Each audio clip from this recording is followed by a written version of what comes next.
Hi friends, ಇವತ್ತು ಕರಿಂಡಿ ಹೆಂಗೆ ಮಾಡೋದಂತ ನೋಡ್ಕೊಂಬರೋಣ ಬರ್ರಿ. ಇದಕ್ಕೆ ನಾನು 1/4 kg ಅಷ್ಟು ಮೆಣಸಿನ್ಕಾಯಿನ ತೊಳೆದು ಮುರಿದಿಟ್ಕೊಂಡಿದ್ದೀನಿ. ಇದಕ್ಕೆ ಏನೇನು ಬೇಕಂತ ನೋಡ್ರಿ. ಅಗಸಿ, ಸಾಸಿವೆ ಪುಡಿ, ಬೆಳ್ಳುಳ್ಳಿ, ಅರಿಶಿನ, ಉಪ್ಪು.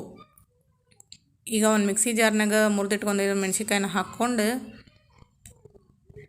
ಇದಕ್ಕೆ ಏನೇನು ಸೇರಿಸ್ಕೋಬೇಕಪ್ಪ ಅಂತಂದ್ರೆ ಬೆಳ್ಳುಳ್ಳಿ ಹಾಕ್ಕೊತಾ ಇದ್ದೀನಿ ರೀ. ನಾನೀಗ ಒಂದು 4 ಬೆಳ್ಳುಳ್ಳಿ, ಉಪ್ಪು ಸೇರಿಸ್ಕೊಳ್ತೀನಿ ರೀ. ನಾನೀಗ ಸೇರಿಸ್ಕೊಂಡು ಜೀರಿಗೆ ನಿಮಗೆ ಬೇಕಿದ್ರೆ ಹಾಕೋರಿ, ಆಪ್ಷನಲ್ ರೀ. ಅದು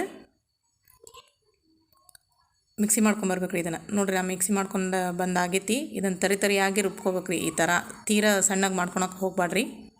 ಇದಕ್ಕೆ ನಾನು ಅಷ್ಟನ್ನ ಸೇರಿಸ್ಕೊಂಡು ಚೆನ್ನಾಗಿ ಒಂದು ಮಿಕ್ಸ್ ಕೊಡ್ಬೇಕು ರೀ. ಇದಕ್ಕೆ ಸಾಸಿವೆ ಪುಡಿ ಹಾಕ್ಕೊಳ್ತಾ ಇದ್ದೀನಿ.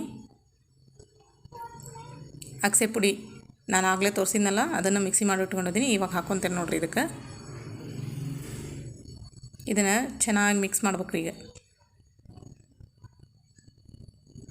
ಇದು ಬಿಸಿ ರೊಟ್ಟಿ, ಅನ್ನ, ಚಪಾತಿ ಎಲ್ಲದಕ್ಕೂ ಭಾಳ ಚಲೋ ಆಗ್ತೈತೆ ರೀ. ನಾನು ಒಂದು ಕ್ಯಾರೆಟ್ ಸೇರಿಸ್ಕೊಳ್ತಾ ಇದ್ದೇನೆ ರೀ. ಇದಕ್ಕೆ ಟೇಸ್ಟ್ ಮಾತ್ರ ಭಾಳ ಚಂದ ಬರ್ತೈತೆ ರೀ. ಇದು ಒಂದು 2-3 ದಿನ ಬಿಸಿಲಿಗೆ ಇಟ್ಕೊಂಡು ಬರ್ಬೇಕು ರೀ. ಇದನ್ನು ಆಮೇಲೆ ಚೆನ್ನಾಗಿರ್ತೈತೆ ರೀ ಟೇಸ್ಟ್. ನೋಡಿರಿ, ಈ ವಿಡಿಯೋ ನಿಮಗೆ ಇಷ್ಟ ಆಗಿದ್ರೆ ಒಂದು ಲೈಕ್ ಮಾಡಿರಿ, ಶೇರ್ ಮಾಡಿರಿ, ಸಬ್ಸ್ಕ್ರೈಬ್ ಮಾಡಿರಿ.